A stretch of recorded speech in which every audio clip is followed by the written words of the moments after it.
আসসালামু আলাইকুম এভরিওয়ান, কি অবস্থা সবার, কেমন আছেন সবাই? আশা করি সবাই অনেক বেশি ভালো আছেন। আলহামদুলিল্লাহ আমিও ভালো আছি।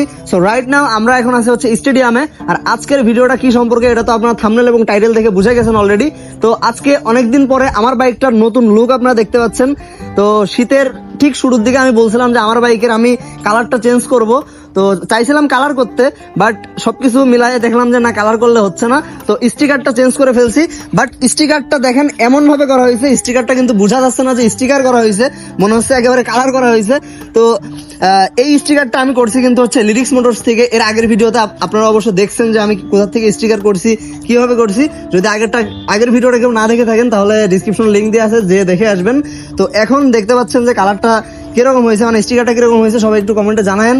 তো এই সাইড থেকে যদি দেখাই তাহলে হচ্ছে স্টিকারটা ঠিক দেখতে এইরকম। আমি স্ক্রিনের উপরে দিয়ে দিচ্ছি, সবাই দেখে নেন। তো আমি এই সাইডে দিয়েছি হচ্ছে আপনার সোয়াগের একটা স্টিকার এখানে, আর এই সাইডে দিয়েছি হচ্ছে আমার সাইফুল, আমার নাম লেখা আর কি স্টিকার। তো আর এইখানে হচ্ছে যে স্টিকারটার এই যে রেস লেখা হয়েছে, এটা যদিও আমি দিই নাই, এটা হচ্ছে জ্যাকি ভাই দিয়ে দিছে, মানে লিরিক্স মোটরসে যে ভাইটা আর কি স্টিকার করে ওই ভাই দিয়ে দিছে। তো যাই হোক, এখন স্টিকারের পার্টটা তো গেল। আমার বাইকের এখন আমি সব যা যা আছে সম্পূর্ণ ডিটেলস আমি আজকে আপনাদেরকে বলবো আজকের ভিডিওতে। একদম ফুল রিভিউ আমি আপনাদেরকে আজকে বলবো। ফার্স্ট অফ অল যেটা নিয়ে শুরু করবো সেটা হচ্ছে আমার বাইকের একদম সামনের থেকে শুরু করি। যদি আমরা সামনের দিকে খেয়াল করি তাহলে দেখেন একটা স্ট্যান্ড বাইকের কিন্তু সামনে হেড রাখা লাগে না, আর হেড রাখা দরকারও হয় না স্ট্যান্ড বাইকে। তো এখন দেখতে পাচ্ছেন আমার বাইকের কিন্তু হেড শুরু থেকেই খোলা। আমি যখন থেকে আর কি স্ট্যান্ড শুরু করছি তখন থেকে হেড খোলা। তো হেড খুলে আমি এখানে যে বোর্ডটা লাগাইছি, অনেকেই কমেন্টে জিজ্ঞাসা করেন যে ভাই সামনে একটা কিসের বোর্ড লাগাইছেন। তো এইটা হচ্ছে আপনার একটা হার্ড বোর্ড, আমরা যে মানে পরীক্ষার সময় যে একটা বোর্ড ইউজ করি না, ওই বোর্ডটা আমি এখানে কেটে আর কি দেয়া। তো সবাই আর কি এটাই কেটে দেয়, অনেকে ফাইবার বোর্ড দেয়, বাট আমি ফাইবার বোর্ড হাতের কাছে পাইছিলাম না, হাতের কাছে যেটা পাইছি ওটাই লাগাইছি। আপনারা চাইলে আপনাদের ইচ্ছা মতো যে কোনো কিছু লাগাইতে পারেন, আবার কিছু না লাগাইলেও কোনো সমস্যা নাই। জাস্ট ভিতরের তারগুলা যেন দেখা না যায় সেই কারণে আর কি উপরে একটা বোর্ড লাগানো হয়। ওকে গাইজ, এখন এইটা তো গেল, সামনের যে হেডের বিষয়টা এটা তো গেল। বাট অনেকে যারা জানে না তারা বলে ভাই আপনার হেড কি ভেঙে গেছে কিনা স্ট্যান্ড করতে যে, পাখামো করতে যে। আসলে ওরকম কিছু না, এটা খুলে আমি বাসায় আমার খাটের তলায় রেখে দিছি। এরপরে যে জিনিসটা সেটা হচ্ছে হ্যান্ডেল বার। তো স্ট্যান্ড বাইকে কিন্তু আপনার পাইপ হ্যান্ডেল বারটা দরকার হয়। পাইপ হ্যান্ডেল বার না হলে হচ্ছে স্ট্যান্ডে ব্যালেন্স ভালো পাওয়া যায় না। RTR 2V-তে কিন্তু হচ্ছে আপনার 2 পার্ট হ্যান্ডেল থাকে, বাট 4V-তে আবার 1 মানে পাইপ হ্যান্ডেল বার থাকে। তো RTR 2V-তে যেহেতু 2 পার্ট হ্যান্ডেল থাকে, সেটা খুলে ফেলাই দিয়ে এইখানে আলাদা একটা রাইজার গুটলি দিয়ে সাথে একটা প্রো টেপারের হ্যান্ডেল বার সেট আপ করা হয়েছে। আপনারা চাইলে FZS অথবা অন্য আরো ইউনিভার্সাল অনেক হ্যান্ডেল আছে, ওইগুলো আপনারা ইনস্টল করতে পারেন। বাট বাংলাদেশে বলতে গেলে প্রো টেপারের এই হ্যান্ডেলবার গুলাই বেশি চলে, বেশি অ্যাভেলেবল, যার কারণে এইগুলা ইউজ করছি আমি। আর বেশিরভাগ স্ট্যান্ডার্ডরা হচ্ছে আপনার ওই যে FZ এর যে হ্যান্ডেলগুলো আছে ওইগুলা বেশি ইউজ করে। হ্যান্ডেলের বিষয়টা তো গেল, এবার আসি হচ্ছে আপনার ক্র্যাশ গার্ডে। তো এইখানে দেখতে পাচ্ছেন একটা ক্র্যাশ গার্ড যেটা ইউজ করা হয়েছে, বাম্পার যেটাকে বলে, অনেকে বাম্পার বলে, আমরা বলি হচ্ছে ক্র্যাশ গার্ড। তো ক্র্যাশ গার্ড বলার কারণটা হচ্ছে যখন আমাদের বাইকটা স্ট্যান্ড করার সময় ক্র্যাশ হয়, বাইকটা পড়ে যায়, ওই সময় যেন বাইকটাকে এটা মানে প্রোটেক্ট করে, যার জন্য এটাকে ক্র্যাশ গার্ড বলা হয়। আর এই ক্র্যাশ গার্ডটা আমি নিজেই বানাইছি, আমরা এখান থেকে নিজেই বানাইছি কাস্টমাইজ করে। বাট স্ট্যান্ড ক্র্যাশ গার্ডগুলা ঢাকাতে কিনতে পাওয়া যায়, আমাদের MSVH কাস্টমসেও আছে। তো আপনারা চাইলে ওইখান থেকেও নিয়ে নিতে পারেন। বাট আপনারা যদি চান নিজে বানাই নিতে তাহলে আপনারা নিজেও বানাই নিতে পারেন, আমি যেরকম নিজে বানাই নিছি। আর আমাদের কুষ্টিয়াতে 3টা স্ট্যান্ড বাইকের 3টাই হচ্ছে আমাদের নিজে হাতে বানানো, আমি আর আসিফ মিলে 2জন মিলে বানাইছিলাম। তো এখন আবার আপনারা আবার বললেন না যে ভাই আমাদেরকেও বানাই দেন। অলরেডি অনেকেই মেসেজ দিছে, 2-3টা অলরেডি বাইরে পাঠাইছি, বাট এগুলো করা মানে বানানো অনেক ঝামেলা। তো আপনারা যদি এটার কাস্টমাইজ ভিডিও চান যে ভাই কিভাবে বানাবো এটার একটা ভিডিও দেন, আমি ভিডিও দিয়ে দিব, আপনারা ভিডিও দেখে বানাই নিতে পারেন, ঠিক আছে? তো এরপরে যেটা নিয়ে কথা বলবো সেটা হচ্ছে আপনাদের স্ট্যান্ড বাইকের মোস্ট ইম্পর্টেন্ট একটা জিনিস, সেটা হচ্ছে যে এই ব্রিদার পাম্প, ঠিক আছে?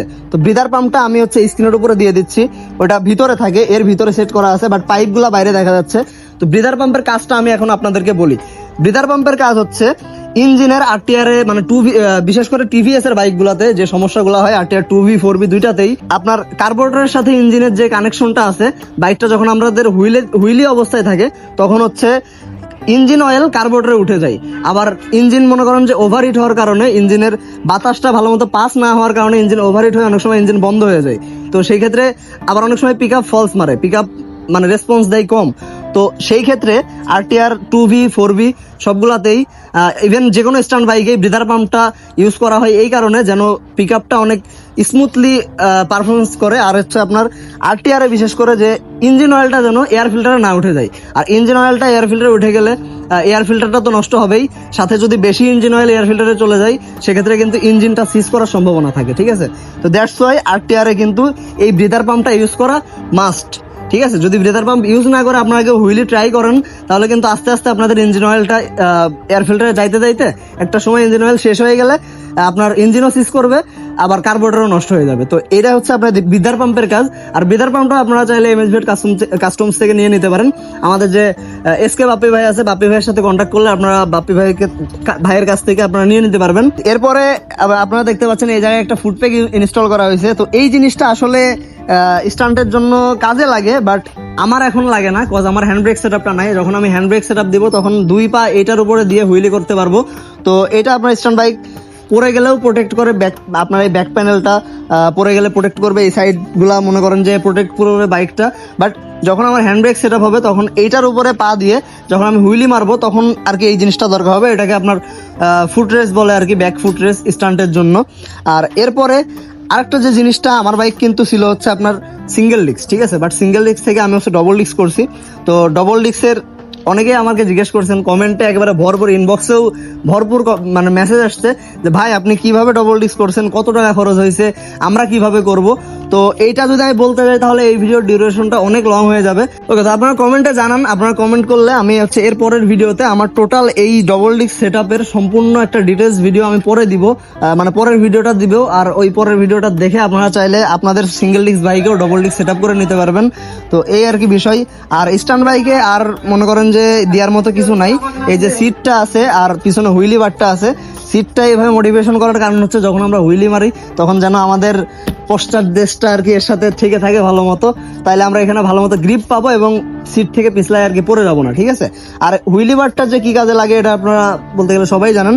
হুইলি বারটা যখন আমরা হুইলি করি অনেক সময় ব্রেক মিস হওয়ার কারণে পিছনে যদি থেকে যাই তাহলে আপনার ব্যাক প্যানেলটা মানে বাইকের ব্যাকটা যেন সেফ হয়, যার কারণে আর কি এই হুইলি ক্র্যাশ গার্ডটা, হুইলি ক্র্যাশ বারটা আর কি লাগানো, এই আর কি সম্পূর্ণ। আর তাছাড়া আর তেমন কিছুই নাই। এখন আমার বাইকে আর একটা জিনিস মিসিং আছে, একটা জিনিস কমতি আছে, সেটা হচ্ছে যে পিছনের hand brake setup. Hand brake সেটআপটা করে দিলে আমার বাইক পুরো লোডেড হয়ে যাবে। শুধুমাত্র এখন টাকা নাই বিধায় আমি হ্যান্ড ব্রেক সেটআপটা দিতে পারতেছি না, প্লাস ফেসবুকেও টাকা দিচ্ছে না, আবার ইউটিউবেও আমার মনিটাইজেশন নাই। সবাই ইউটিউবটা যারা এখনো সাবস্ক্রাইব করেন না সবাই সাবস্ক্রাইব করে দিন, আর হচ্ছে ভিডিওটাতে একটা লাইক দিয়ে দিন, ভালো একটা কমেন্ট দিন। যদি কিছু বুঝতে না পারেন কমেন্টে জানায়েন, আমি আপনাদেরকে বুঝাই দেওয়ার ট্রাই করবো। আর ভিডিওটা এখানে শেষ করতেছি। টাটা গাইজ, আল্লাহ হাফেজ।